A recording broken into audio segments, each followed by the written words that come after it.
पब्लिकमध्ये ह्या 9 गोष्टी कधीच करू नका। सगळ्यांसमोर कंप्लेंट्स कधीच करू नका। लोकांना तुमच्या प्रॉब्लेम्स सांगितल्या तर त्यांना तुमची कमजोरीही समजते। लोकांना तुमच्या इन्सिक्युरिटीज सांगत फिरू नका। तुम्हाला कशाची भीती वाटते, तुम्ही कशाबद्दल इन्सिक्युअर आहात हे लोकांना माहीत असण्याची गरज नाही। तुमचे पुढचे प्लॅन्स कधीच रिव्हील करू नका, ते सांगण्यापेक्षा करून दाखवा। सतत अटेन्शन मागू नका। लोकांना इम्प्रेस करण्याची, त्यांच्याकडून व्हॅलिडेशन घेण्याची गरज तुम्हाला असेल तर लोकांना तुमची गरज कळत नाही।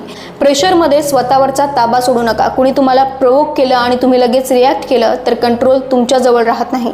प्रत्येक गोष्टीचं ओव्हर एक्सप्लेनेशन देणं बंद करा। तुम्ही का केलं, काय केलं, कोणासाठी केलं, प्रत्येक गोष्टीचं जस्टिफिकेशन देण्याची गरज नाही। प्रत्येक भावना बोलून दाखवू नका। कुणी तुम्हाला नाकारलं, तुम्हाला सोडलं, तुमची किंमत ओळखली नाही तर त्या व्यक्तीबद्दल वाईट बोलून तुमची एनर्जी घालवू नका। तुमच्यापेक्षा पॉवरफुल व्यक्तीला पब्लिकमध्ये चॅलेंज करू नका। प्रत्येक सत्य बोलून दाखवायचं नसतं। काही बॅटल जिंकण्यासाठी योग्य वेळेची वाट पाहावी लागते। आणि शेवटी एकच, तुम्ही जितके शांत, कंपोज्ड आणि अनरिडेबल असता तितकं लोकांना तुम्हाला कंट्रोल करणं कठीण जातं।